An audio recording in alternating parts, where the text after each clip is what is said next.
Alright guys, in this session I am going to discuss the important images in ophthalmology, and also I'll be telling you which are the most important things that can be asked in the upcoming INICET exam. So this is my INICET OLR, one last revision. So I want all of you guys from wherever you have read to go through this one last revision video so that you recapitulate everything that you have done so far. All right, so we are starting with the very first chapter. I'll be covering all the chapters. So starting with the first chapter, yes, which is that of orbit. Mind you, I'll not be showing you any real patients. Yes, because this is very crisp, very concise and INICET exam oriented. So there will be images. So I'll be showing you only the images. Okay, so let's start with the very first question. You can see that this is the X-ray of AP view of skull, and there is one yellow mark which is pointing towards one sign. What is that sign? This is your blowout fracture, hint to you,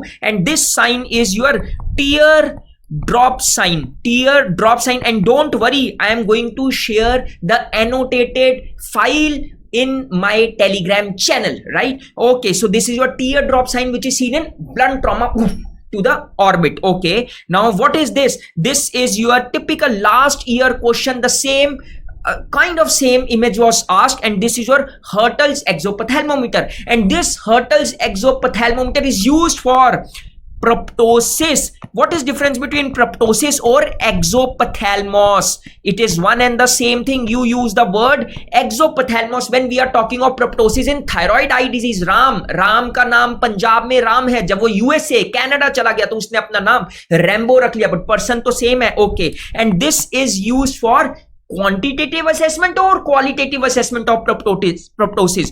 It is quantitative assessment. Quantitative, it tells you how much is the proptosis, and the value of proptosis is, you will call it as proptosis when on this the distance from the lateral orbital rim to the center of the cornea. Yes, vertical means the single line distance, single, not this यहाँ से इधर नहीं जाएंगे, diagonal distance नहीं होगा, the straight forward distance, it is 21 millimeter. But if I may ask you, okay, this was Hertel's exophthalmometer which is used for assessment of proptosis in adults. Which is the exophthalmometer which is used for assessment of proptosis in children? It is Ludi's. It is Ludi's exophthalmometer. So this is all qualitative, not qualitative, quantitative. And if I talk about qualitative, we do NAF-Ziegler test, we do Worm's eye view. So those two are qualitative assessment, in which it will only tell you whether proptosis is present or it is absent, but this will actually tell you the amount of proptosis which is there. That is why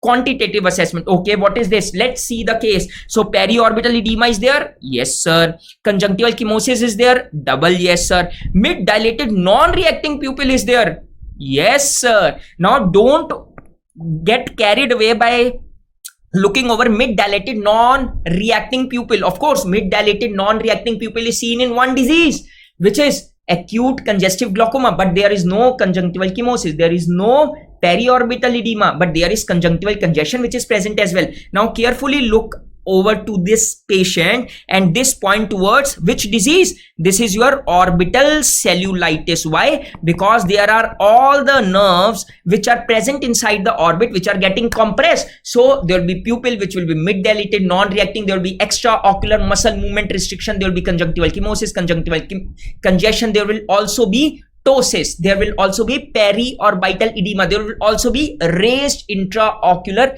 pressure, and of course pain will be there. All right, now coming over to most common intraorbital tumors of orbit. So what is this? So if we talk about most common malignant intraorbital tumor in children, it is rhabdomyosarcoma, your previous year question. Okay, can you tell me most common benign intraorbital tumor in children? It is dermoid cyst. Mind you, if I say intraorbital, that actually means that it is present between the eyeball and the orbit. Intra means inside, orbital means orbit, not intraocular. Intraocular means inside the eyeball.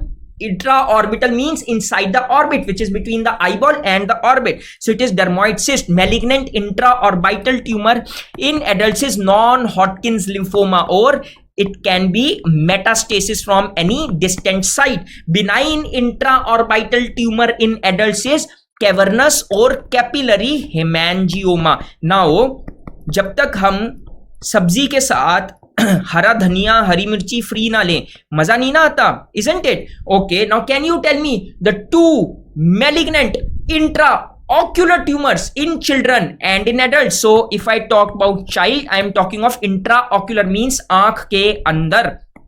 It is retinoblastoma. If I am talking of आंख के अंदर in adults, it is not retinoblastoma, it gets changed, it is choroidal or malignant melanoma. Mind you, this is intraocular, ocular, repeating it time and again. Okay, coming over to our next point. So chapter number 2, which is lens and its disease. So there's a criteria of vision. First, can you tell me what is the definition of blindness?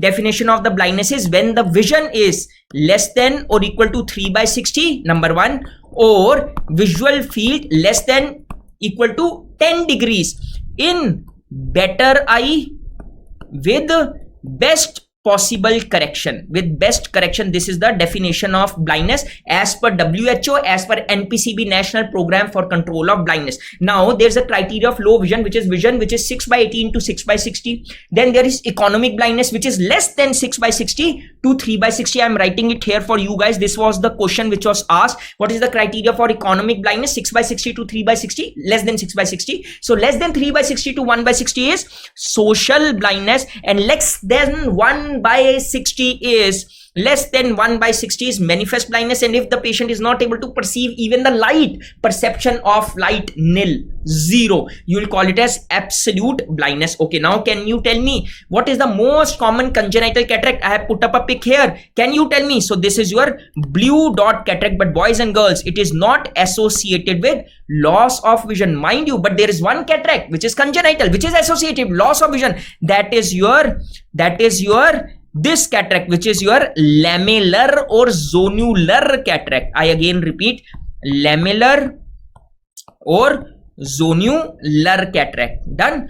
Okay, all right. So this is what? This is your leukocoria. अच्छा, मुझे जल्दी से एक बात बता दो. There are two patients, right? There are two patients. One is having unilateral congenital cataract, another is having bilateral congenital cataract. Which one would you operate first? So unilateral cataract is to be operated first because there are high chances of the development of amblyopia. There is high chances, and by what age? Approximately by 4 weeks of birth you will operate. And if the patient has bilateral cataract, so you can go by 6 weeks, so you get 6 to 8 weeks, so you get nearly 2 to 4 weeks of grace period. Okay, so leukocoria, I have already tell you, you call it as white pupillary reflex. Okay, jaldi se batao, congenital rubella syndrome, what are the features? So one, there is bilateral pearly white, PW is pearly white cataract. Okay, what else? There is sensory neural hearing loss. Okay, what else? There is salt pepper retinopathy, and there is microphthalmos. What is microphthalmos? What is the normal axial length of the eyeball? It is 24 millimeter. So what is microphthalmos? If the eyeball is less than or equal to 21 millimeter. But mind you, bilateral pearly white cataract. Pearly means like a moti, pearly white. Okay, now can you tell me the patient is having most common cataract? The patient is having type 1 diabetic mellitus. Can you tell me which cataract I am talking of? Yes, so you can appreciate if you will type SNOW on your WhatsApp. So there will be one smiley which will come, that will be exactly like this. So which cataract is this? This is your snowflake cataract. But mind you, if I may ask you, which is the most specific cataract in diabetes? Overall, it is snowflake cataract. First MCQ. If I may ask you, which is the most common cataract associated with type 1 diabetic mellitus? It will again be snowflake cataract. But if I may ask you, most common cataract overall, not specified type 1 or type 2, or I have told you most common cataract seen in type 2 diabetes. Most common cataract overall, number 1, or type 2 diabetes. It will not be snowflake, my dear friends. It will be early senile cataract. Okay, early senile cataract. Okay, now can you appreciate this typical image and let me know which image is this? Of course, this is of blunt trauma. So this is your rosette cataract, which is seen in blunt trauma. But this blunt trauma is which form of cataract? This is your posterior cortical cataract. Don't get confused with penetrating trauma. Penetrating trauma is anterior cortical cataract. Blunt trauma is posterior cortical cataract, or the other name is rosette cataract. So I always say in my classes to my students that there was a Valentine's Day, and it is very common nowadays. I like you but as a friend. So girl thought that she liked the boy but as a friend, but the boy failed to understand this, which normally happens with all of us. Oh, poor we, right? So the boy on Valentine's Day went to the girl, bent on his knees, offered the rose. But you know the inner story. So the girl got so angry, girl slapped the boy so hard that the rose that he was carrying got stuck into his eye. So trauma is which form of cataract? Blunt trauma. So leading to rosette cataract. Now I think you are able to connect the dots. Okay, and what is this? When there is blunt trauma, so there is blunt trauma from front, so there is stamping of the iris on the anterior lens capsule, and it will lead to pigment dispersion on the anterior lens capsule, and that what you would call as your ring. This is your osseous ring. This osseous ring is your pigment dispersion on anterior lens capsule, and it is seen in blunt trauma. Okay, what is this? Can you appreciate these small opacities at the periphery? This is not present on the cornea, they are present at the periphery of the lens. Spot diagnosis, yes, this is your cortical cataract. Okay, now can you differentiate it from this opacity? There is an opacity which is lying exactly at the center. What lies in the center of the lens? Is it nucleus or cortex? Sir, it is nucleus.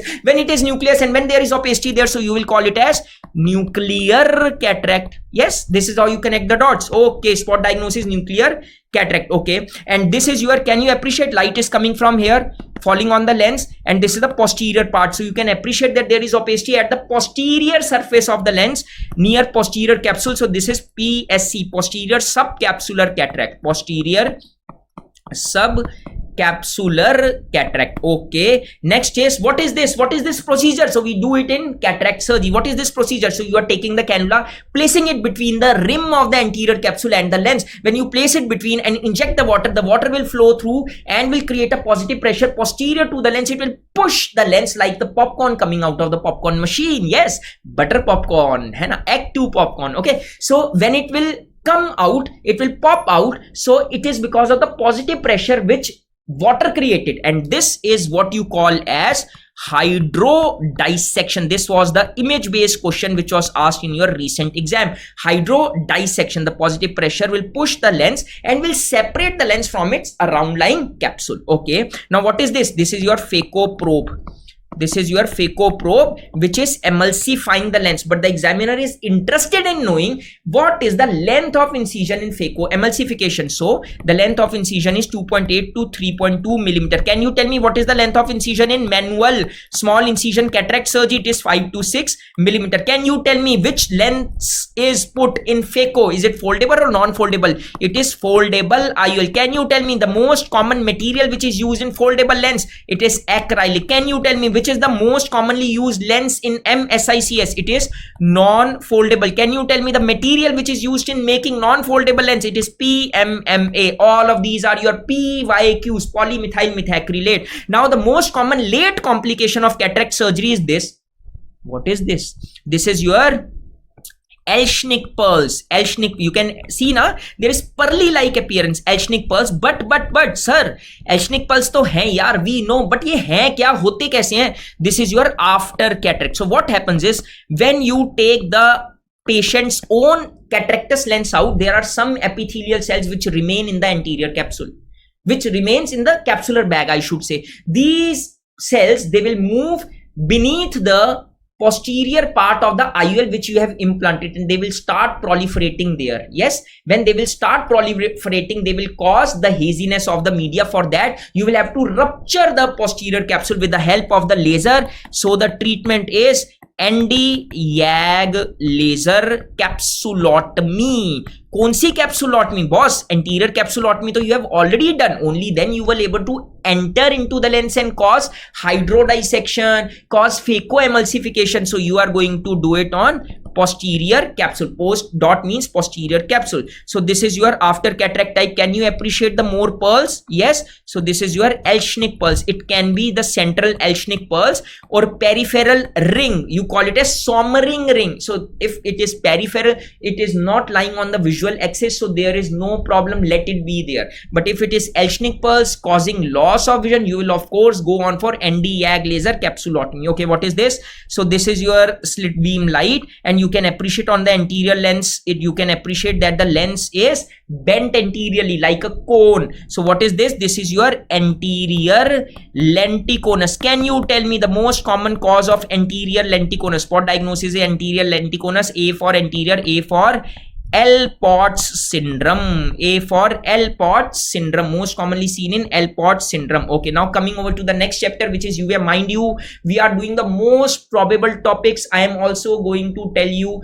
which are the important topics and which have the greater chance of getting repeated, hai na? So okay, so next is uvea. What do you see here? So this is your cornea, this is your anterior chamber, this is your lens. So what is this? So you can appreciate small dots. So this is actually the earliest diagnostic feature of anterior uveitis, which is cells in the anterior chamber. गलती की कोई गुंजाइश नहीं. अगर cells option में नहीं हुआ, then you will go on for proteins in the anterior chamber. If both are in option, you will anyway go for cells in the anterior chamber. It is actually the earliest diagnostic feature of anterior uveitis. और अगर protein भी नहीं हुआ, तो you can go for flare in the anterior chamber. Flare is due to proteins in the anterior chamber, the smoky appearance of the anterior chamber due to presence of protein. When you will, you know, put a slit beam light, so it is going to reflect, refract and diffract, which will lead to smoky appearance in the anterior chamber.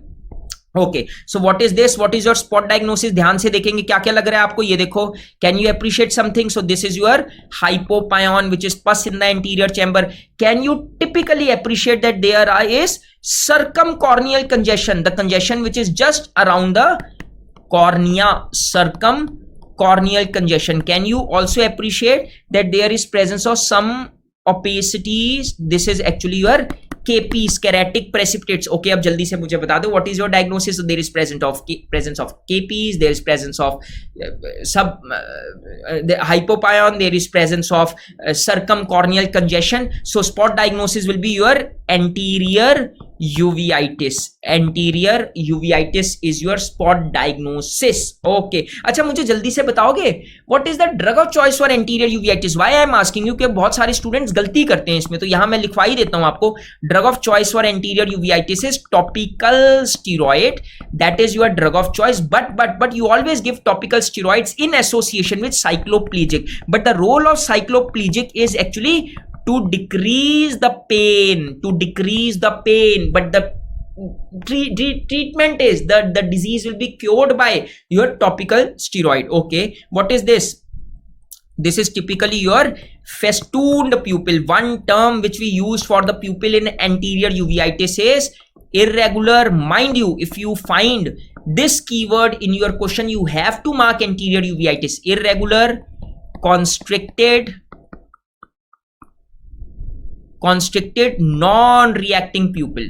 Non-reacting pupil, this is the keyword. If you find this anywhere in the question, go for anterior uveitis. Okay, now coming over to posterior uveitis. Okay, what is this? Typical appearance. This was asked in your previous exam. Diagnosis is, this is your which appearance?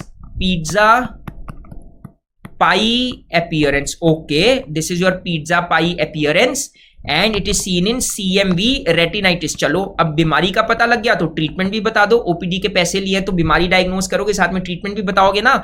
It is ganciclovir is drug of choice which you give. This is your previous year question. Okay, now what is this? This is your headlight in fog appearance. I again repeat, this is your headlight in fog appearance, and you see in which condition? It is seen in toxoplasma uveitis. Toxoplasma posterior uveitis. And what is the treatment? treatment specifically which is asked is that of treatment in pregnancy. In pregnancy, the drug of choice is your spiramycin. So spiramycin is your DOC, drug of choice. Yes. Okay, now moving on to the next chapter which is that of glaucoma. You know, this is your normal CD ratio. देख पा रहे हैं, normal cup is to disc ratio, it is approximately 0.3. यहाँ पे आपकी CD ratio बढ़ गई है जिसको हम ग्लॉकोमेटस कपिंग बोलेंगे. CD ratio बढ़ के कितनी होगी? 0.8 to 0.9 हो चुकी है. Okay, now what is this? This is your gold standard tonometer which will give you gold standard value. So many gold. So what is the name? This is your Goldman's applanation tonometry. Goldman's applanation. अच्छा, ये pick देखो ध्यान से. अब इसमें मुझे बताओ कि IOP कितना लग रहा है? कितना है? 1.4. You multiply it by 10 and you get the value that is your 14 millimeter. Okay, this is your gold standard. Please write. Gold standard means most accurate, but there are other tonometers as well. This is for self tonometry. अगर you know ना, there are self testing glucose strips, glucometers. वैसे self tonometry अगर खुद का pressure खुद check करना है तो self tonometry, the name of the tonometer is rebound tonometer. Rebound, your PYQ. Okay. But if I may ask you, which tonometer is used for screening? That is non-contact tonometer. Very, very important. Non-contact tonometer is used for screening purposes. Very important. Okay, now can you identify the site? ध्यान से देखेंगे. So whenever you read any perimetric chart, you read as if it is your own perimetric chart, है ना? And you know that optic nerve head lies on the nasal side. It lies slightly nasal. It does not lie behind, just exactly at the point of fixation, just exactly at the fovea. It does not lie there. It lies slightly nasally. So optic nerve head is the area from where the vessels are entering. देखो ध्यान से, ये देखो, the vessels are entering and neuroretinal rim, which is optic nerve fibers, they are taking an exit, right? But there are no photoreceptors, there is no rods and cones there. So how it is going to interpret the vision? Sir, सवाल ही नहीं पैदा होता. Absolutely correct. सवाल कैसे पैदा होगा, है ना? Now its corresponding shadow in the visual field of the patient will be where, you know, by convention, if I talk about the nasal retina, it will interpret the images on the temporal visual field. If I talk about temporal retina, it will interpret the vision on the nasal visual field. If I talk about inferior retina, it will interpret the vision on the superior visual field, and superior retina will interpret the vision on the inferior visual field. You know it. But as I just told you, optic nerve head lies slightly nasally. So its reflection, its scotoma means the defect in the vision will lie where? On the temporal side or on the nasal side? Sir, easily, because it is lying on the nasal side, so its corresponding shadow will be opposite. It will be on the temporal side. Okay, now can you tell me which eye is this? So this is the blind spot. So blind spot is lying on the left side or on the right side? Sir, it is lying on the left side. Why, sir? Because you have just told us that whenever you see visual field, it will be as if your own visual field. तो अगर ये मेरी visual field है तो blind spot I can see on the left side. So it has to be my left eyes or right eyes? It has to be my left eyes, because left optic nerve head will be nasal. Its corresponding visual field defect will be temporal, and this is your physiological scotoma. क्या है ये? Physiological scotoma.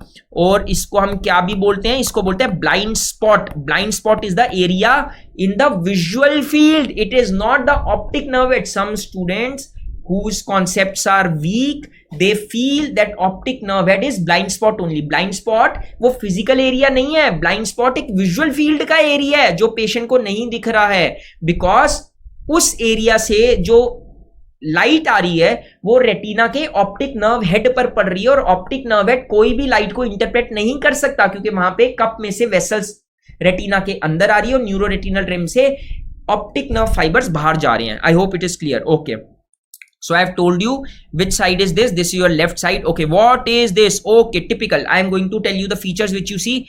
First is bluish sclera. You can appreciate clearly. Yes. So this is your bluish sclera, and the appearance of the cornea is typically ground glass appearance.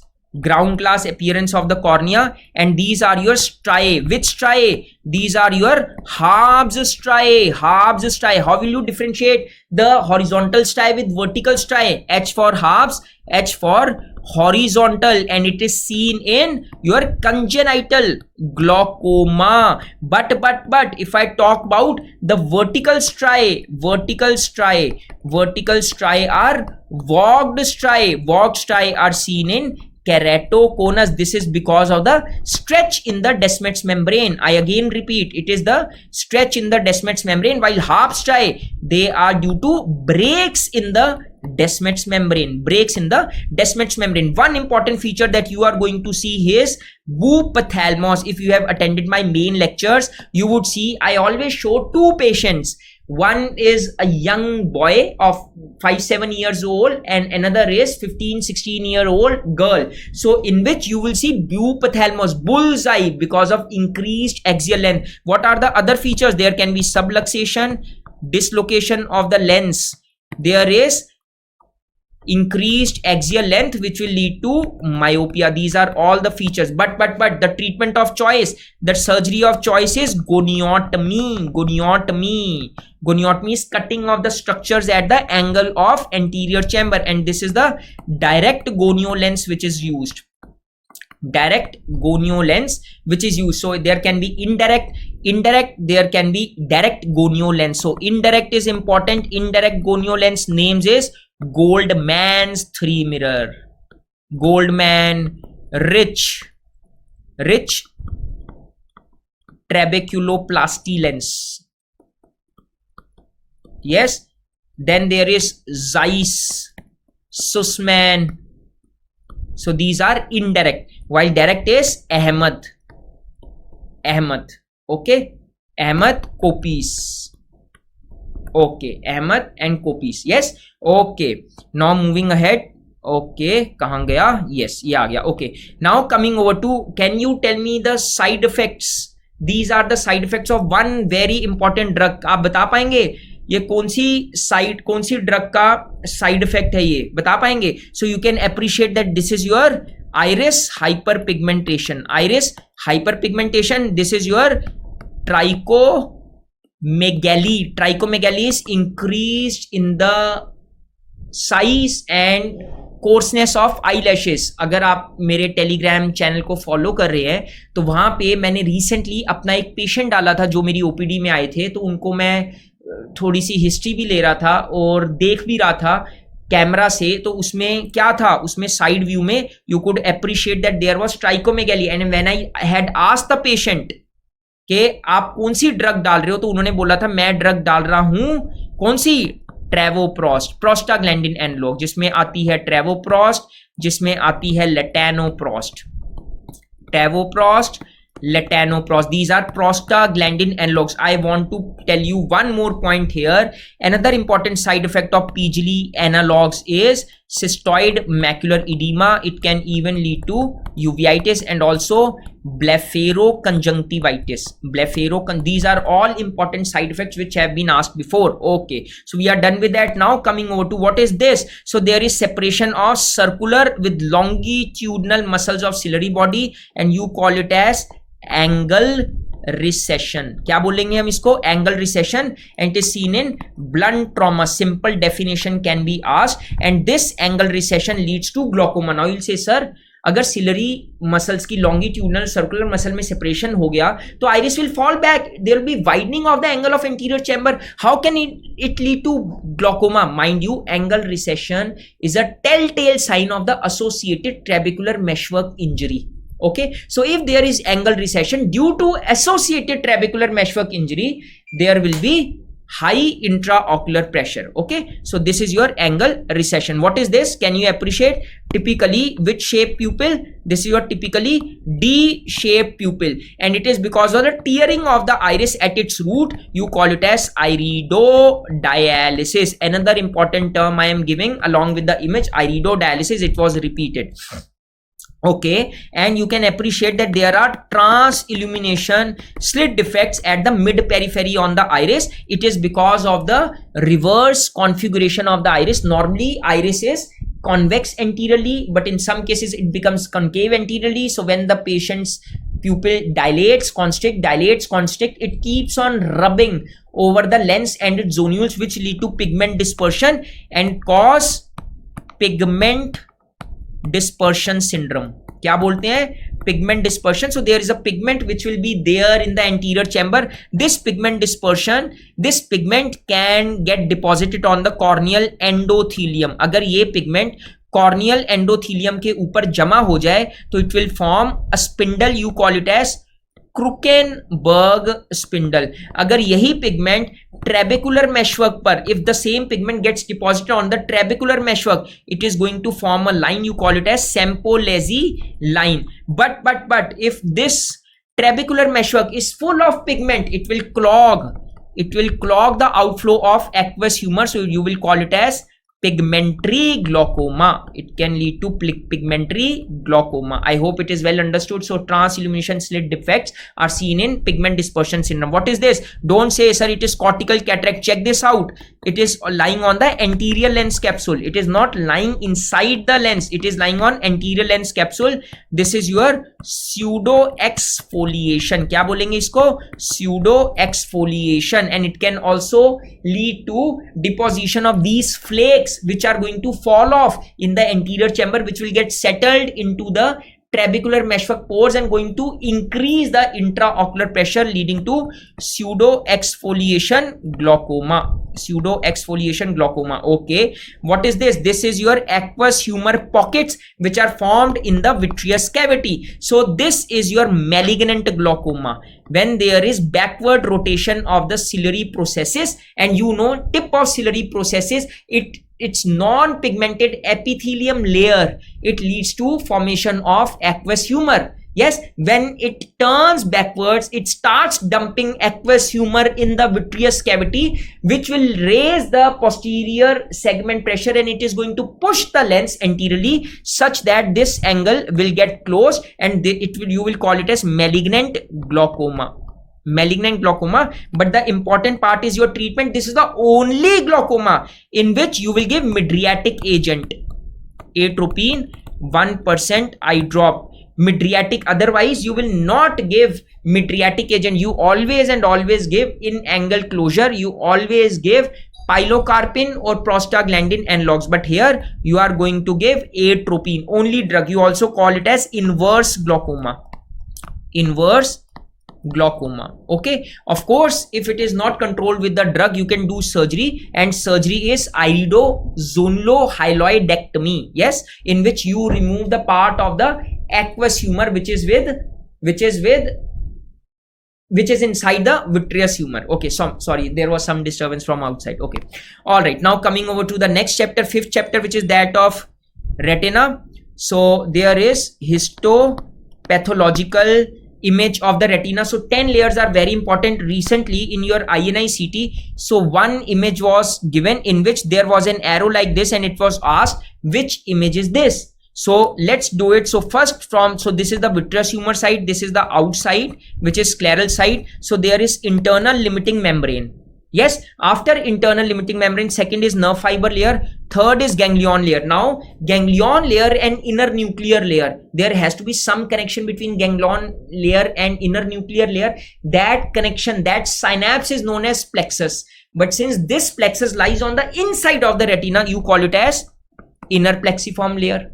But there was inner nuclear layer. So there is inner nuclear layer, there is also outer nuclear layer. So inner and outer nuclear layer is connected. Now this outer nuclear layer consists of the nucleus of which cells? Nucleus of rods and cones. Yes, but there has to be some connection between inner nuclear and outer nuclear. That is your plexus, another plexiform layer. But since it is lying on the outside, you call it as outer plexiform layer. So 6 or 7 done. Now if there is some inner limiting membrane or internal limiting membrane, there has to be some external limiting membrane, which is your eighth layer. Then layer of rods and cone cells whose nucleus we have already done, which is forming the outer nuclear layer. And 10th layer is your retinal pigment epithelium, RPE. So that is how you remember the 10 layers of the retina. Okay, now can you tell me the spot diagnosis? These two images, don't get confused. यहाँ पे आप देख रहे हो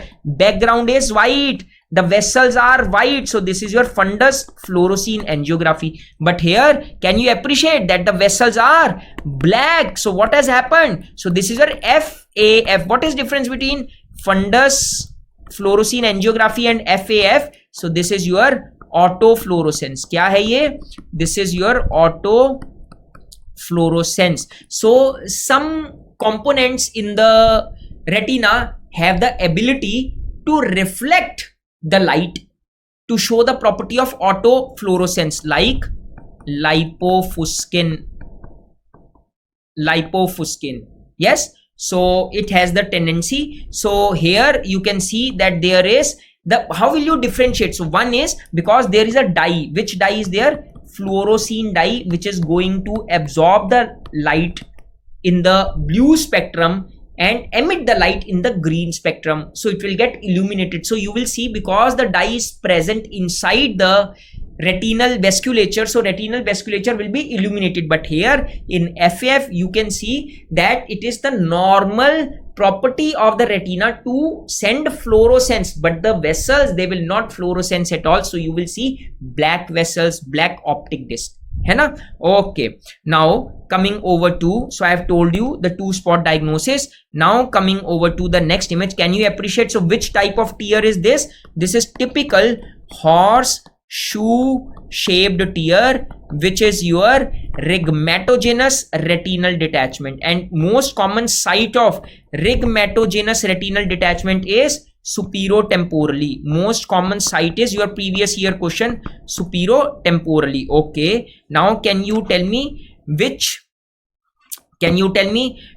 retinal detachment is this? Can you appreciate that there are present of exudates? So this is your exudative retinal detachment. Exudative retinal detachment is there. Okay, now another, can you tell me which retinal detachment is this? You can appreciate that these are your tractional bands. So this is your tractional retinal detachment. I repeat, it is your tractional retinal detachment. So once you have understood the difference between these three fundus images, now I want to tell you some extra points, some few extra points. So one is, typically in rhigmatogenous retinal detachment you are going to see curtain falling sign. So these are all your PYQs. Curtain falling sign is seen, number one. Second, you will see that there is photopsia and there is Schaffer sign. What is Schaffer sign? Schaffer sign is pigment dispersion in the vitreous cavity. Okay, but now one more point about your retinal detachment. Here it is exudative type. It has got the best prognosis, and the cause is malignant hypertension, even gestation hypertension. The important causes on which the questions are asked: central serous retinopathy and Coats disease and VKH syndrome. These are important, you should know. Retinal detachment tractional is due to neovascularization. Now the most common cause of neovascularization is your diabetes mellitus, mind you, but the other causes diabetic mellitus के अलावा CRVO, sickle cell anemia, retinopathy of prematurity, but the most common remains your diabetic mellitus. Okay, what is this? Can you appreciate this golden colored ring which is appreciable? This is your Weiss ring. Don't get confused between Weiss ring and Weigart's ligament. Weigart's ligament is the ligament that connects the posterior lens capsule with that of the anterior hyaloid face. So Weiss ring is the ring which depicts the posterior vitreous detachment. It depicts posterior vitreous detachment. Okay, so when you go for treatment of rhigmatogenous retinal detachment, you sometimes inject air. You use the word air, that is why you call it as pneumo. Pneumo means hawa, retino means retina, pexi means jodna, pneumoretinopexy. But actually you use the most commonly gas which is SF6, which was my own AIMS PG entrance exam question. Most common is SF6. Yes, but instead of the gas, you can also use silicone oil. You can also use silicone oil, but there is one challenge. The gas is going to get self absorbed. जो gas है वो self absorb हो जाएगी, but जो silicone oil है, you will have to remove the silicone oil after 2 to 3 months of time. 2 to 3 months of time. Okay, all right, I was just checking, so the system was getting slow. Okay, so you have to remove it, otherwise the silicone oil is maculotoxic. It is your very maculotoxic. If you leave it there for more than 3 months, no doubt the retina will be repaired, but macula will be damaged due to the toxicity of silicone oil which is present inside the vitreous cavity. Okay, and when it comes in the anterior chamber, it comes to lie on the upside, upper quadrant or upper half of the anterior chamber. You call it as inverse. Inverse means ulta. Hypopyon. Hypopyon is pus in the anterior chamber, but when it appears as if the pus is lying on the upside, ideally by the gravity it should get deposited on the base of the anterior chamber, but it is lying above, so that is why inverse hypopyon. Okay, can you tell me the spot diagnosis? So you can see dot blot hemorrhages, you can also see exudates. So this is your typical non-proliferative diabetic retinopathy. Okay, can you tell me the next diagnosis? So this is your what? This is your macular edema. Macular edema, this is your spot diagnosis. Okay, another important point, can you tell me the most common cause of loss of vision in diabetic retinopathy? It is macular edema. Very important. Okay, now what is this? Neovascularization. So this is your proliferative diabetic retinopathy. Can you tell me the hallmark of proliferative diabetic retinopathy? That is your neovascularization. Yes, also can you tell me that when there is extravasation of the blood in the vitreous cavity, what will it lead to? You will call it as vitreous hemorrhage, and in vitreous hemorrhage there will be decreased red reflex of the retina. There is typical decrease in the red reflex. So mind you, this is also your PYQ, previous year question, very important. It can easily be asked. See, diabetic retinopathy, retinal detachment, the layers of the retina, these are very important. The most common late complication of cataract surgery, then a little bit about the phacoemulsification, then a little bit about the congenital rubella syndrome, congenital cataract, blunt trauma, rosette cataract. These are very important. Okay, all right, now what is this? What can you see? Can you appreciate? There are some black spots. These are the areas of ischemia. Okay, all right, what is this? What are these? This is actually leaking. This is actually neovascularization. Neovascularization. Here also it is neovascularization. Okay, all right, and what are these dots? Can you appreciate these small dots? What are these? Don't say that this is leaking blood. This is not dot blot hemorrhage. This is your microaneurysm. Now you'll say, sir, how will you differentiate microaneurysm with dot blot hemorrhages? Mind you, when the blood vessel is ruptured, when the dye comes out of the blood vessel, it loses its fluorescence. So it is lying inside the vessel, but there is bulging of the outer wall of the vessel. So microaneurysm. So there is dot like hyperfluorescence. This is your recent exam question. Dot like hyperfluorescence. These small dots. Yes. And this is a case of your ischemic retina, clear cut ischemic retina. I hope now you are able to assess the fundus fluorescein angiogram well, है ना? तो इसमें हमने 3 चीजें करी. One ischemic retina, which is black spots. Another is microaneurysm, which are hyperfluorescent dot-like morphology. Third is your neovascularization. Now don't say कि sir यहाँ पे तो blood leak हो रहा है. अगर blood leak होगा तो it will lose its property to fluorescence, है ना? So it is the bunch of vessels collectively. So you are seeing like neovascularisation, है ना। तो इसके अंदर जब फ्लोरोसिन घूम रही है तो उससे they are all colliding with each other giving a uniform appearance, जो ऐसा लगेगा बट लीक हो रहा है, but it is not leaking at all. Okay, all right. So what is this? This is your macular star, macular star, and you see in hypertensive retinopathy, and you can also see that there is disc edema, थोड़ा सा disc edema लग रहा है ना, bulging disc, you can appreciate disc edema is seen in which grade?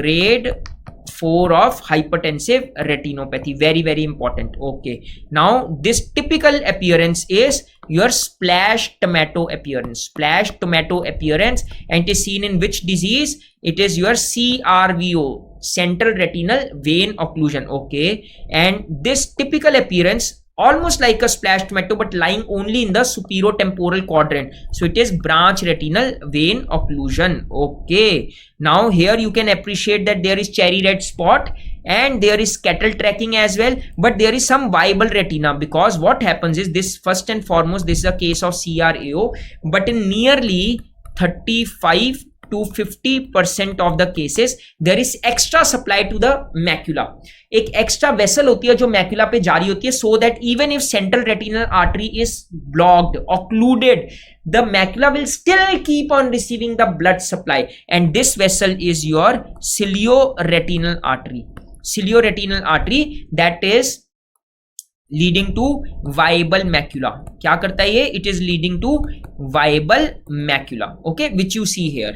All right, and what is this FFA appearance? Can you appreciate? This is a typical flower petal appearance. क्या बोलेंगे इसको? Flower petal appearance, typical, and this is seen in cystoid macular edema, FFA, because of the outer plexiform layer which is spread like a flower's petal. When there is edema there, so there is a dye which gets accumulated in these like this. See, they are like this. Okay, so when you see, so it appears like a flower. Okay, so this is your OCT image. क्या बोलेंगे? OCT, which is optic coherence tomography, and you can appreciate the cysts which are present. These are your intra, means inside, retinal means inside the retinal layers, intraretinal cyst, and this is depicting cystoid macular edema. Okay, what are the causes of cystoid macular edema? Diabetic retinopathy, Irwin gas syndrome. Irwin gas syndrome is the complication post cataract surgery. Irwin gas syndrome. Then there is pars planitis, then niacin toxicity, very important, recent exam question, niacin toxicity, central retinal vein occlusion. So these are pretty important causes. Last is your Berlin's edema, which is your trauma. Berlin's edema, which is your trauma, but this is not very important, but the more important are these. So trauma can lead to rupture of the layers of the retina, which will lead to accumulation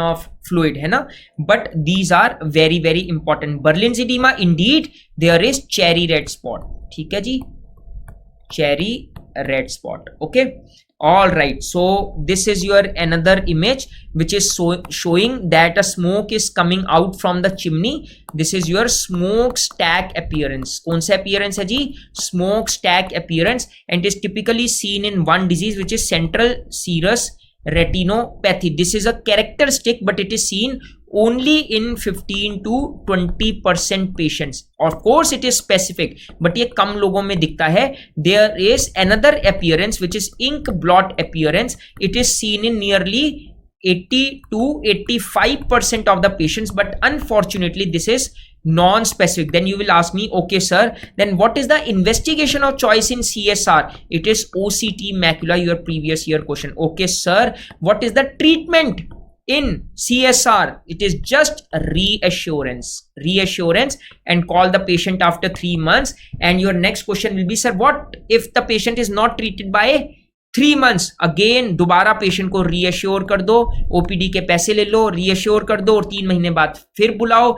अगर 6 महीने तक ये ठीक नहीं होता, then go for PDT, photo dynamic therapy, जिसमें आप diode laser का इस्तेमाल करते हैं. Done. Okay. Now what is this? Pale waxy disc is there. Okay. Arteriolar attenuation is there, means thinning of the vessels. And mid periphery you can see bony spicule pigmentation, classical feature of retinitis pigmentosa.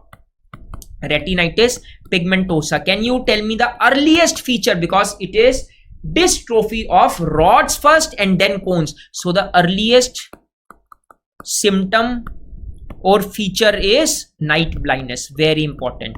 Of course there can be later complete loss of vision which will happen by 40 years of age. There will be cataract, there will be glaucoma, but right now earliest is because of the rods affecting first, so there is night blindness. Okay, so what is this? Egg yolk appearance. Yes, juvenile vitelliform dystrophy, and the disease is your Best disease. So in Best disease you go for electrooculogram, which is abnormal here, and in electrooculogram you look out for Ardens index. Your previous year question, the abnormal value of Ardens index is when it is less than 1.60, and normal is when it is more than equal to 1.85 or 185%. 1.60 means 160%. Okay, what is this? This is your typical angioid streaks, which are breaks in the Bruch's membrane. Angioid streaks in which there is involvement of Bruch's membrane. And you know, here it is written, you know in which diseases there are breaks in the Bruch's membrane: Paget's disease of bone, pseudoxanthoma elasticum, Ehlers-Danlos syndrome, incontinentia pigmenti, sickle cell anemia. Pepsi, how will you remember? PEPSI. So this is how you remember this. Okay, so there are two images. So this is your hyphema, which is blood in the anterior chamber, and on CT scan, which is actually investigation of choice for one disease. There is also investigation of choice, which is MRI, that is to detect another thing. I have been receiving many queries regarding this, so I'll clear it once and for all. Here you can see calcification, calcification, calcification. So there is a triangle which is formed. You call it as trilateral retinoblastoma, which is your bilateral retinoblastoma plus pinealoblastoma. Pinealoblastoma. Now investigation of choice is non-contrast CT, because retinoblastoma is a highly calcified tumor. Yes, but you will do MRI to detect metastasis, because the most common route of metastasis, this is my own all India PG question, most common route. So one option is direct, another is optic nerve. So go for optic nerve. That is your final answer. Don't go here and there. Trust me and trust your instincts. Most common route of metastasis is optic nerve. If optic nerve is there, direct is there, go for optic nerve. Okay, so this I have told you. All right. Now coming on to the 6th chapter, which is neuro-ophthalmology. Can you give me the spot diagnosis? So you are shining the light on the right eye. There is constriction of both the pupils. You are shining the light on the left eye. There is dilatation of both the pupils. So that is your left RAPD, relative afferent pupillary defect. So there is a problem in the left afferent pathway, and you call it as Marcus gun pupil. All right, so bilateral meiotic and irregular pupil. Number one, okay, pupil are not reacting to light, but they are reacting to accommodation, but this is bilateral. So typically it is your Argyll-Robertson pupil. I repeat, it is your Argyll-Robertson pupil. Next is, what is this? So you can see that one pupil is constricted, another is dilated. So unilateral dilated pupil, which is not reacting to light but reacting to accommodation. So Argyll-Robertson pupil is bilateral constricted pupil. It is unilateral dilated pupil, but both will not react to light, but both will react to accommodation. This is your typical Addy's pupil, and you will do one test to diagnose Addy's pupil. That is your pilocarpine 0.125% test. Very, very important. Okay, now chalky white disc you can appreciate. So this is primary optic atrophy. Chalky white disc is primary optic atrophy. Secondary optic atrophy is dirty white disc with grayish margins, and the margins are non-defined, they are blurred. So secondary atrophy. secondary, but here margins are defined, very important. So these are the images which can be asked as such, defined margins. That is the idea of conducting this session, right? Okay, now what is this? These are your patterns lines. What signs do you see? Patterns line, you can see that the vessels are tortuous, and you can see that disc margins are non-defined. So it is your papilledema. Papilledema, what is papilledema? Papilledema, we are not concerned about the local level, which is optic nerve head. Papilledema is bilateral disc edema, which is associated with central cause. Central cause means if there is raised intracranial tension, it is going to compress upon the optic nerve, which will cause stasis of exoplasm. But the earliest feature, the earliest sign of papilledema is your loss of venous pulsation. Loss of venous pulsation. If that is not in the option, go for dilated and tortuous vessels. Dilated and tortuous vessels. Okay, what else do you see? Can you appreciate peripapillary hemorrhages and champagne cork appearance, because the disc will be bulging because of the disc edema. Please write peripapillary hemorrhage and champagne cork appearance. Champagne cork appearance. There can be enlargement of blind spot. Your previous year question. There can be enlargement of blind spot on perimetry 1. There can also be amaurosis fugax. Amaurosis fugax. Okay, all these are your important features and have been asked before. All these are your PYQs. Done. Okay, now coming over to the next disease, and of course treatment will be, if we are doing this, we have done almost entire papilledema, let's do treatment as well. Oral diuretic, which is acetazolamide. Okay, now coming over to the next. Here you can see that the pupil is constricted. Yes, there is ptosis. Ptosis is not full. There is partial ptosis, and partial ptosis due to paralysis of Mueller's muscle, which receives sympathetic supply, and the pupil is constricted. Along with this, there will be anhidrosis and there will be enophthalmos. So all these features are pointing towards Horner syndrome, which is your oculosympathetic palsy. But mind you, this enophthalmos is not true enophthalmos, it is pseudo. That means due to partial ptosis, it appears as if the eyeball has sunk in when actually it hasn't. Yes, so this is pseudo enophthalmos, it is not true enophthalmos. Okay, all right, now I want to show you this diagram. So this diagram will clear many of your doubts. So quickly we are going to recapitulate. Yes, now if there is a transaction here, of course the entire optic nerve is gone, so there will be unilateral loss of vision, which will be on the right side. But mind you, this is the nasal retina, temporal retina. So temporal retina is interpreting the nasal field, the nasal retina is interpreting the temporal field, and vice versa here as well. ठीक है जी, समझ में आया? Now if you will cut the optic nerve, there will be unilateral loss of vision, which is like this. But if you will cut at the optic chiasma, you will see that there is crossing of the nasal fibers at the chiasma. Yes, so when you will cut it, so there will be loss of the nasal retina carrying fibers. So nasal retina actually is interpreting the temporal visual field, so there will be bitemporal hemianopia. है ना? Now if you will cut here, this is your optic tract, which is receiving the ipsilateral temporal fibers and contralateral nasal fibers. Now if the optic tract is cut, so same sided temporal fibers are cut, which is carrying the impulse from the temporal retina, but temporal retina is interpreting the nasal visual field. Similarly, nasal fibers of the opposite side are cut, which are actually carrying the temporal visual field. So there will be right optic tract lesion leading to left homonymous hemianopia. Check this out.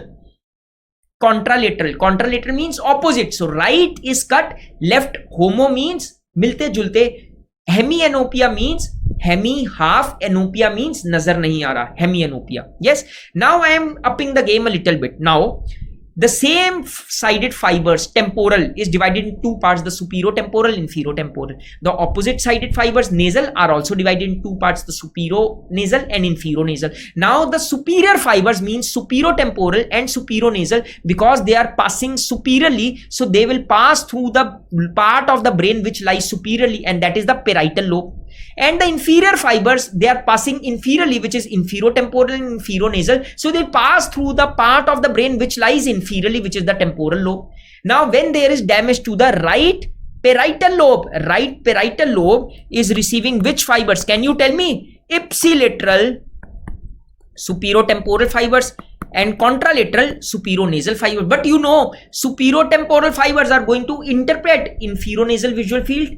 The superior nasal fibers are going to interpret inferior temporal visual field. So they are going to give an appearance like this. So this is your right parietal lobe involvement. So you will call it as left inferior homonymous quadrantopia. Not hemi. It is not hemi. It is quadrant. Pizza slice. Fourth slice of the 4 slices of the pizza. Yes. Quadrantopia. Similarly, if temporal lobe is involved, so there will be left superior homonymous quadrantopia. समझ में आया जी?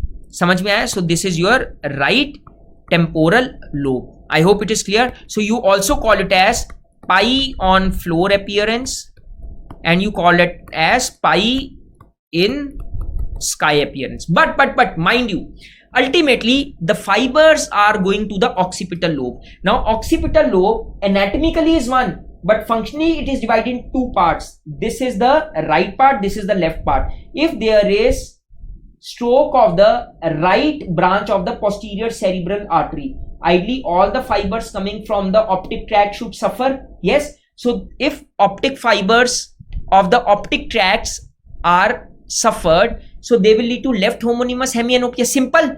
But this is not the case here. Why? Because in the occipital lobe, the fibers which are coming from the macula, the central part of the eye, they will not lie superficially on the right side of the occipital lobe. If they are of the right optic tract, they will not lie superficially on the left side of the occipital lobe. If they are coming from the left optic tract, they will go deep into the core of occipital lobe. But the faida is, the benefit is that the core of occipital lobe is having another blood supply, which is a branch of middle cerebral artery. So even if there is right posterior cerebral artery lesion, there is left homonymous hemianopia, but typically sparing of the macular fibers.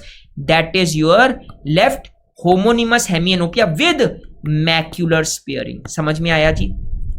With macular sparing, you can appreciate that there is a small hole which is left. So that is why you call it as keyhole vision. क्या बोलेंगे इसको? Typical keyhole vision. It is seen in occipital lobe lesions. I hope it is clear. Okay, now let's move over to the next chapter, which is that of squint. This image was asked. This is to test for stereopsis. क्या test करेंगे इसमें? Stereopsis. This is your titmus fly test. This is your circle test, and this is your animal test. समझ में आया? Titmus fly, circle, animal, and you have to wear this Polaroid glasses. ठीक है जी? Polaroid glasses. Okay. There are other tests. These are also the stereo tests. Stereo test means to assess the three-dimensional ability, depth perception. So these are all Randot, Lang, Frisbee, TNO. Okay. All right. Now coming over to one test, which is Worth 4 dot test. This is very important. Now please check this out. So Worth 4 dot, by convention, I place the red filter in front of my right eye, the green filter in front of my left eye, and the patient is shown this palette. So the ability of the red filter is it will only allow me to see the red dot and the white dot, which will be converted into red, while the green filter will only allow me to see green dots to horizontal and the white dot, which will be converted into green. So by default, on closing my right eye, I am going to see 2 green dots and 1 white dot which is converted into green. In total 3 green dots. But on closing the left eye, I am going to see 1 red dot top and 1 white dot which will be converted into red. Total 2 red dots. So when I am seeing with both the eyes together, so both the dots which are present below, they will superimpose upon each other, and I am going to see 2 green dots, 1 red dot and 1 red green dot or orange dot. समझ में आ गया? So normal person should see like this. Clear है? Okay. Now what happens is, if the patient is having squint, अगर patient को squint हुआ, let's say patient is having right esotropia, and in front of the right eye there is red filter which is converting 1 red dot, allowing the patient to see, and 1 white dot which the patient will see as red, है ना? So now when the patient is having right esotropia, so the eye will move inside. So ideally the 2 red dots were falling on the fovea, but when the eyeball has moved on the inside, the 2 red dots will be falling on the nasal retina, not on the fovea. But nasal retina, we have just done interprets the vision on the temporal side. So the patient is going to see 3 green dots in the front, of course from the left eye, but 2 red dots which will not be in the front anymore because they were stimulating the nasal retina, but nasal retina interprets the temporal field and it will send the signal to the brain that okay, these 2 dots are not lying in the front, they are lying on the temporal side. So I am going to see 3 green dots in the front and 2 red dots which will be shifted onto the temporal side. So this is what I am going to see in esotropia. Yes? Okay. Now if there is exotropia, now the 2 red dots will be falling on the temporal retina, and the temporal retina interprets the nasal visual field, and the temporal retina is going to send the signals to the brain that okay, these 2 red dots are lying on the nasal field. So this is what I am going to see. Yes, but because I am going to see 5 dots, that means I am having diplopia. Yes, I am having diplopia. So the brain will try to undo the diplopia. There will be adaptation. One adaptation will be that the brain will learn to fuse the image falling on the non-corresponding points on the retina. So corresponding points is fovea. So when the image will fall on left fovea and right fovea, only then it will be fused. But when the image will fall on left fovea and elsewhere on the retina, it will not be fused. That is why the patient was seeing 5 dots. Yes, but due to adaptation, the brain will learn to fuse the image which is falling on one fovea and another anywhere on the retina. So if the patient is having ESO or EXO, there are chances that the patient can still see the pattern which a normal person would see, and it is seen when the patient is having abnormal retinal correspondence. I have written it here for you guys, so you can just pause the video or take a screenshot and it will be easy for you. So when there is abnormal retinal correspondence, it will be similar to the normal pattern. But second thing is, what can happen is, because the patient is having diplopia, so the patient will not be able to move, the patient will not be able to do routine activities. So patient is trying to move, patient will hit here, then go back, then hit here, because the patient is having double vision. Patient does not know which is the real door, the patient does not know which is the real chair, the patient does not know which is the real table. Yes, so the brain will try to adapt in the second way. The brain will try to suppress the image which is provided by the squinting eye. Suppose the right eye is squinting, right eye is esotropic, exotropic, hypertropic or hypotropic, and with right eye the patient was seeing 2 red dots, hai na? So if the patient sees 3 green dots only, no red dots, that actually tells you that the brain has suppressed the image provided by the right eye. Or vice versa, the brain has suppressed the image provided by the left eye. So this is your right eye suppression to undo the diplopia. One is the diplopia is there, so patient will be very uncomfortable. Second is, to undo the diplopia, one can be suppression, second can be abnormal retinal correspondence. I hope it is clear. Alright, so this is all about Wirth 4 dot test. The same goes with Maddox rod. Maddox rod, there is horizontal group of cylinders which will convert the torchlight into vertical line. So in front of one eye, the Maddox rod is placed. So once the Maddox rod is placed, so this is your Maddox rod, right? So it will convert the torchlight into vertical line. So from one eye naked, I am looking towards the torch, and from other eye, the torchlight is converted into vertical line. Ideally, I should see torchlight which is being cut by a vertical line. But when there is exotropia, so Maddox rod is placed in front of the right eye, so the vertical line will not fall on the fovea because the retina has moved. The retina has moved inside so it will bring the temporal retina in front of the light, which was converted into vertical beam. Yes, it will send the signal that since the temporal retina is being stimulated, this vertical line is lying on the nasal side. So this is how the patient is going to see in exophoria or exotropia and vice versa. I hope it is clear, है ना? चलो आगे चलते हैं. Again same, this is about the patient's view. जो doctor's view और patient view same होगा. जैसे पेशेंट को दिखेगा वही आपने पूछना है. You will have to hand over the pen and paper to the patient and ask the patient to draw how he is seeing. Okay, this was asked in your recent exam. This is your HES screen used in paralytic squint. This is used in your paralytic squints. Okay, now I was telling you about the false image, that the patient would not know which is the real door, patient would not know which is the real chair, which is the real table, है ना? So one image will be very sharp. One will be very sharp image, that will be the actual image. Another will be false image, which will be not so sharp. But of course, the patient will not be able to make it out quite easily, है ना? So you can appreciate here the sharp image is because of the fovea. Here there is esotropia, and it is the nasal retina which is stimulated, but nasal retina will send the signal to the brain that because the nasal retina is stimulated, nasal retina interprets the objects from the temporal side. So false image, so it lies on the temporal side, so it is your uncrossed diplopia,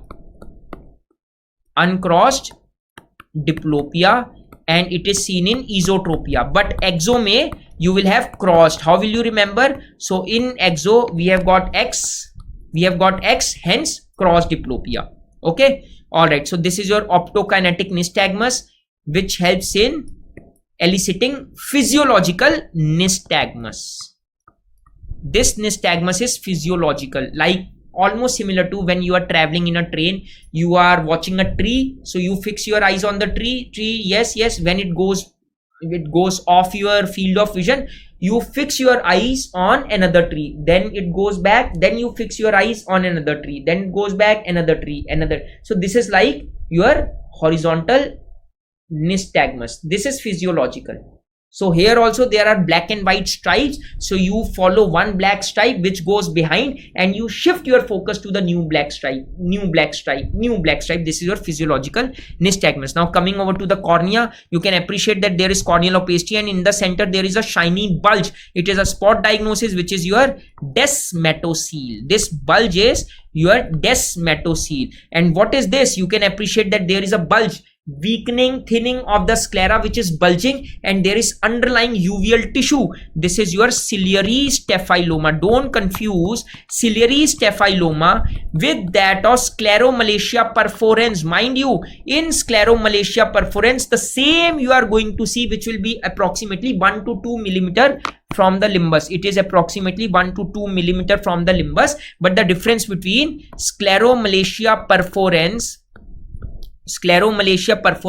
and ciliary staphyloma is there is typically no bulge. Bulge will be absent. Okay, all right, so what is this? You can see that there is a main ulcer. This is your satellite lesions, and main ulcer is dry looking ulcer, non-defined margins.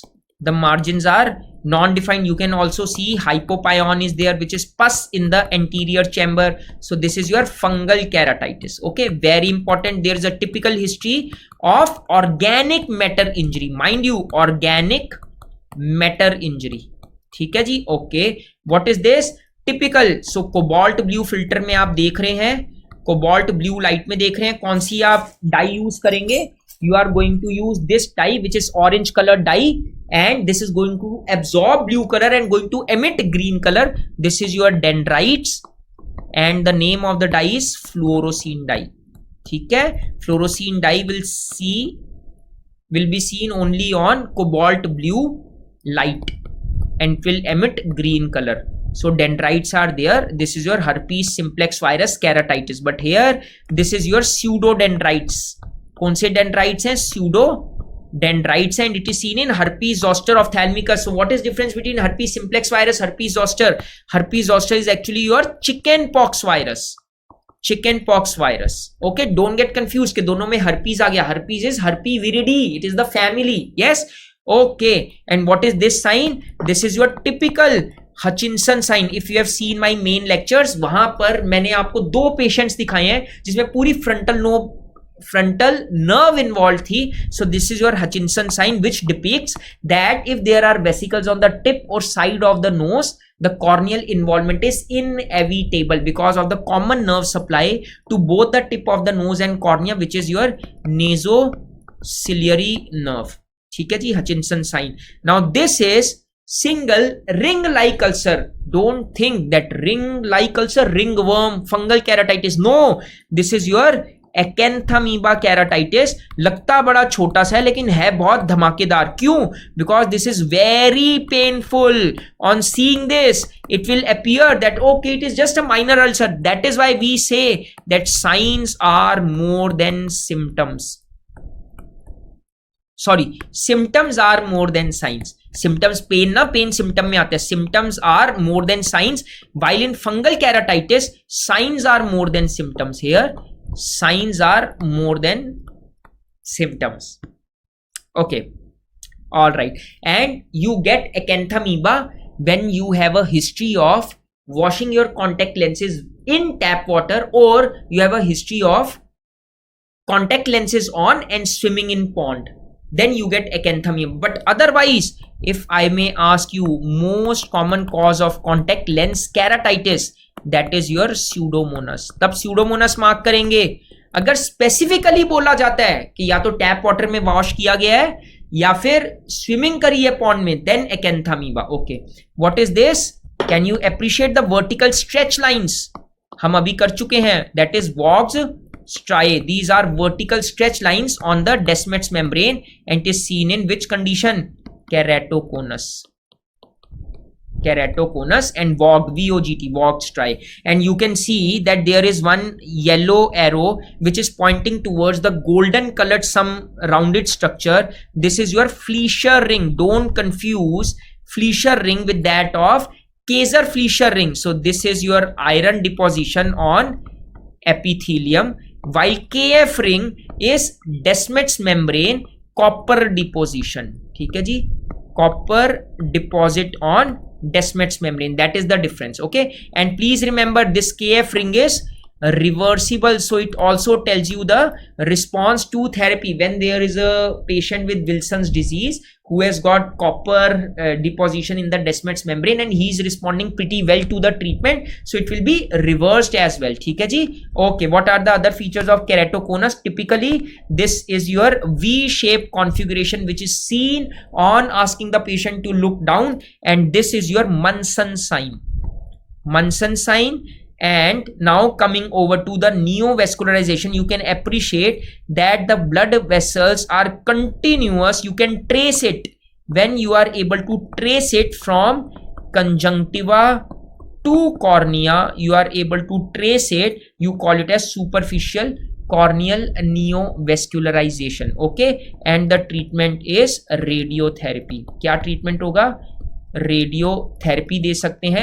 some doctors believe to give even the anti-VEGF, but that is very costly, and it is believed that once you will give anti-VEGF, of course it will regress neovascularization, but again it can cause, है ना, it will reoccur, है ना.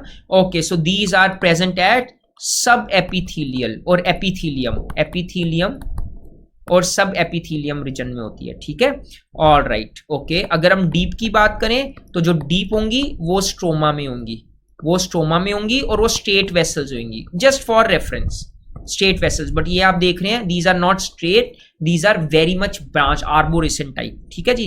What is this?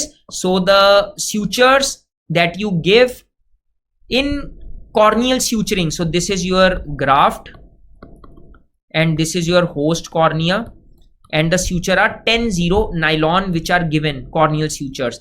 These are your vertical marks which you give in radial keratotomy. Yes, but mind you, it is absolutely contraindicated in boxers because it leads to post-op thinning. Post-op thinning of the cornea is there. Okay, and when you do LASIK, you create a flap Stromal bed is exposed, you ablate it, then you replace. So this is your relative contraindication in boxers. So absolute is मना कर दो कि boxing नहीं कर सकते, but here relative is you ask the patient to refrain from boxing for some time till the flap is tightly adhered to its underlying bed. Otherwise, if the punch comes and it hits on the face, maybe on the eyes, so it can lead to dislocation of the cornea because there is a weak point. It is just placed over the cornea and it is not adhered well by now, है ना? So relative contraindication is there. All right. Now coming on to conjunctiva, so you can appreciate the other name of epidemic keratoconjunctivitis is pink eye, but important is most common virus, that is your adenovirus. There is another conjunctivitis which is acute hemorrhagic conjunctivitis. As the name suggests, there is subconj hemorrhage. क्या होता है जी? Subconj hemorrhage is there, and the most common virus is enterovirus 70. Enterovirus 70 is there. Okay, and there is subepithelial infiltrates in both acute hemorrhagic and epidemic keratoconjunctivitis. Infiltrates, this is your PYQ, subepithelial infiltrates, and also pre-auricular lymphadenopathy. Treatment क्या होगा? Simple cold compresses, lymphadenopathy. There will be cold compresses which you will give, and you can give one antibiotic drop to prevent superadded infection. Now we are talking of Herbert pits. These are the limbal scars which you see in trachoma. Can you tell me one differential feature, one diagnostic feature by which you can differentiate it from the rest? That is the presence of bulbar follicles. Bulbar follicles. Trachoma is the cause of ophthalmia neonatorum, and you will suspect trachoma when it happens to be at least 5 days or more of birth age. You will suspect trachoma. Okay, what are the other features? You will see this is your trichiasis, which is misdirected eyelashes. This is your tylosis, which is your thickened tarsal plate, and this is your inward rotation of eyelid. You call it as entropion. These are all seen in trachoma. These are important points. Okay, and this is one line which is your Arl's line. This is fibrotic scar which is present on upper palpebral conjunctiva. I hope you are able to appreciate it. Now coming over to one disease which is vernal keratoconjunctivitis, which is common in males. It is bilateral, although it is common in summers. Summers में most common है, summers में most common, but the name of VKC is spring catarrh. क्या बोलेंगे इसको? Spring catarrh. And males teenagers, specifically teenagers. And here you see Horner Tranta spots, mucoid nodules at the limbus. Typically cobblestone papillae are seen, and there is one ulcer which you appreciate in this disease, that is your shield ulcer. Okay, so you know the diagnosis. What will be the treatment? Antihistaminics, which is olopatadine. You can also give sodium chromoglycate, which is mast cell inhibitor. Now coming over to the pterygium. Pterygium is your elastotic degeneration of conjunctiva. Elastotic degeneration of conjunctiva. You can appreciate that this is the Stocker's line. Stocker's line is iron deposition. Again repeating, it is iron deposition on corneal epithelium. कहाँ पे होगा जी? On corneal epithelium. But the question which comes is, what is the treatment of choice? Treatment of choice is excision. If you will go for only excision, which is a Bayer sclera technique, BS means Bayer sclera technique, but there is 70 to 80% recurrence. ये दोबारा हो जाएगा. तो we don't only go for excision, we go for excision plus conjunctival autograft. So this is the perfect surgery with the minimal recurrence. Recurrence is just 0.01%. Just 0.01%. So that is your treatment of choice for pterygium. Okay, this is your yellowish white. लिखेंगे because question में यही keywords आते हैं. Yellowish white triangular bump on nasal conjunctiva. You will think of this, which is your pinguicula. I am giving you the keywords. Okay, pinguicula. Pinguicula is derived from the word pinguis, which means fat. Pinguis, which means fat. Some believe that it is actually precursor of pterygium. क्या बोलते हैं? Precursor of pterygium. Okay. Now there is episcleritis. Episcleritis can be diffuse, it can be nodular, but it is painless, while scleritis is painful. Mind you, episcleritis is painless. It is painless. How will you differentiate? Scleritis is painful. You can differentiate it by one test. You will put phenylephrine. What you are going to do? You are putting phenylephrine, and if there is blanching of the vessels, because it is superficial na, episcleritis hai na, if it is superficial it will lead to blanching and it will confirm your diagnosis. Now can you tell me, in episcleritis which part of the eye is explained? In scleritis which part of the eye is there hai na? So I am going to explain it to you. So if I talk about sclera, sclera has got three parts. Superficial part is episclera. Don't think that episclera is something which lies over sclera. No, it is a part of the sclera only, while middle part is your sclera proper, while inner part is your lamina fusca. Yes, now it becomes very easy for you, because if there is inflammation of the episclera, you call it as episcleritis. If there is inflammation of the sclera proper, you call it as scleritis. So of course scleritis will be having pain because it is deep and it will not blanch with phenylephrine. And this is your dermoid cyst, limbal dermoid. Limbal dermoid, which is choristomatous tissue. So there was image which was asked. Choristomatous means a tissue which is usually not present at that region. Sometimes there may be a hair which is coming out here, or maybe a small tooth can also be there. So there was image which was asked in which it was shown a hair coming out. So that is your limbal dermoid, and the most common location is inferotemporally. Inferotemporally. Okay, don't confuse this with, so यहाँ बता दिया आपको, don't confuse this with dermolipoma. Dermolipoma, it is present on the temporal side. It is prolapsing of the adipose tissue. Okay, all right. Now coming over to ocular adnexa. So can you tell me which ptosis is this? Absent lid crease. If absent lid crease is there, you are going to make your diagnosis in favor of congenital ptosis. Congenital ptosis. Okay, what things you measure? One is MRD, which is margin reflex distance. You show the light to the patient and you look out for the center corneal light reflex and the center of the upper eyelid, that distance. Okay, more is the ptosis, lower will be the distance. This is MRD1, but if you measure the center of the lower eyelid with that of the central corneal light reflex, that is your MRD2. Yes, okay, so this is just for the reference. So this is your MRD1. Now which surgery are you going to do? So there are different surgeries, but for congenital ptosis, if it is more than congenital ptosis, if it is more than 1.5 mm, you go for frontalis brow sling surgery.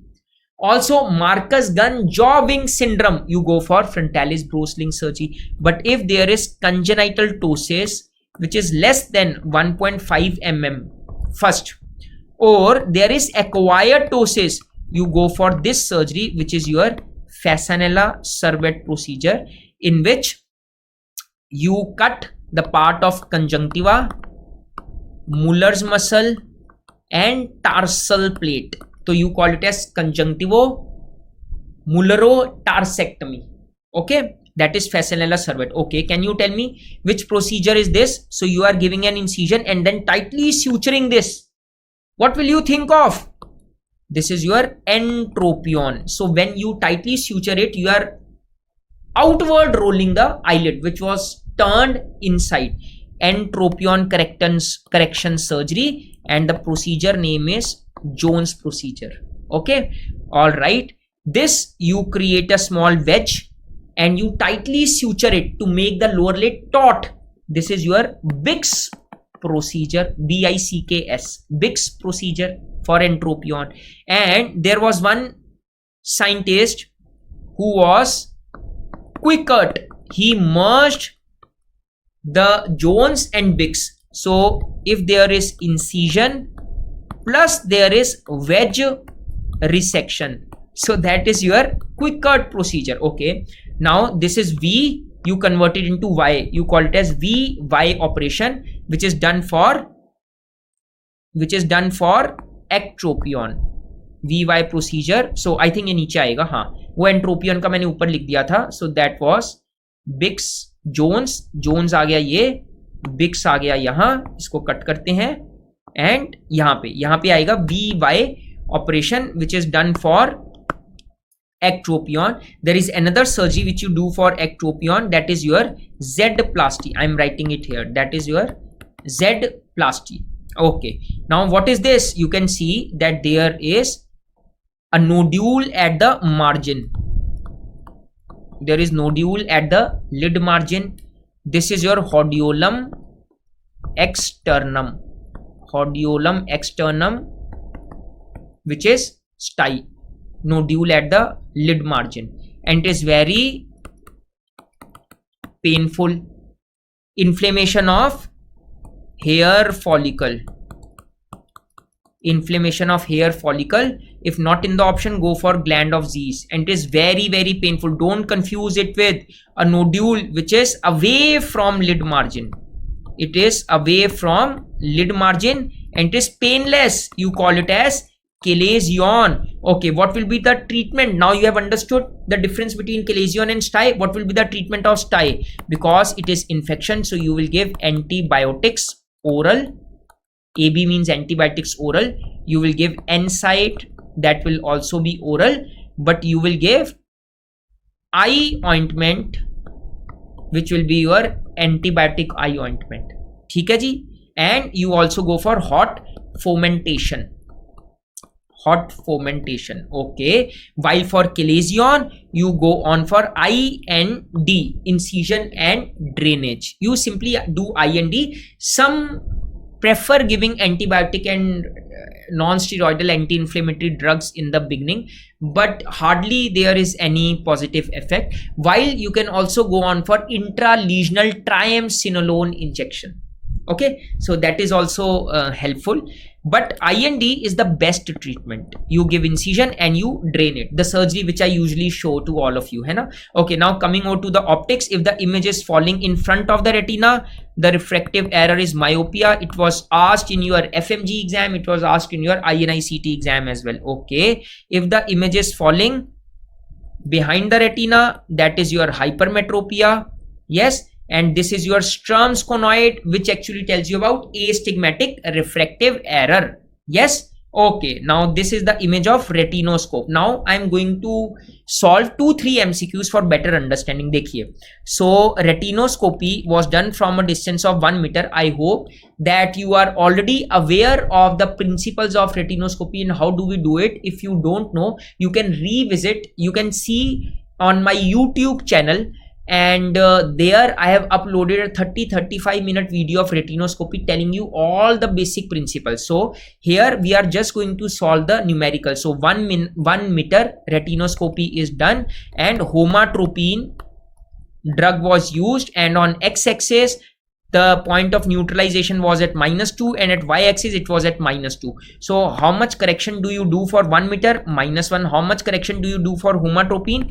0.5. So -1 minus 0.5. Here also -1 minus 0.5. So net and net you will be left with -3.5. Minus and minus will add each other, -3.5. So it is both at x-axis and y-axis. So what will be the final prescription? Because you have got the similar power in both x-axis and y-axis, you will simply give -3.5 diopter sphere glasses. समझ में आ गया? Okay, now I am upping up the game. So you got with the 1 meter distance and homatropine, you got -2.00 here, you got -1.00 here. So now you are going to deduct for distance, you are also going to deduct for the usage of homatropine. So collectively 1.5 deduction is there as we did above, like this, है ना? So ultimately it will be -3.5 and it will be -2.5. But mind you, here we have got two powers, so we will try to neutralize one power. by giving sphere. So I am going to give minus 2.5 diopter sphere glasses. So by giving sphere glasses, this will become 0. Yes, but after this I'll be left with minus 1 diopter extra at y-axis. Now what to do for this minus 1 diopter, because minus 2.5 diopter sphere is going to act both at x-axis and y-axis. So x-axis will be completely neutralized, but at y-axis there will be some remnant which will be left, which will be minus 1 diopter. So I am going to give a cylinder glass to neutralize y-axis. But cylinder glass will act only at one axis, not like sphere. It is not going to act at both the axes. So I am going to give minus 1 diopter cylinder. But at what axis I am going to give it? At 90 degree or 180 degree? Always remember that cylinders will always act in the opposite axis. So if I give cylinder at 180 degree, that means if I give cylinder at x-axis, they are going to work at y-axis. So I'll always give cylinder in opposite where I require its action. So we can have another equation for the same prescription power, which is I can give, so this is minus 3.5 now, and it is minus 2.5 now. So I can give minus 3.50 diopter sphere. Now you'll say, sir, this has become 0. Okay, but sir, here you required minus 2.5. But you have given 3.5 in the form of sphere, because sphere is going to act both at x-axis and y-axis. Sir, so here we have got plus 1, minus 1 extra na. So I need to bring it down now from 3.5 to 2.5. So I am going to give now plus cylinder, but now I require the cylindrical power at x-axis. So I am going to place it at y-axis, opposite na, 90 degree. I hope it is clear. So this is how numericals are solved. But mind you, instead of homatropine, if I had used atropine, I would deduct minus 1 instead of minus 0.5. Had I used cyclopentolate, I would deduct minus 0.75 diopter.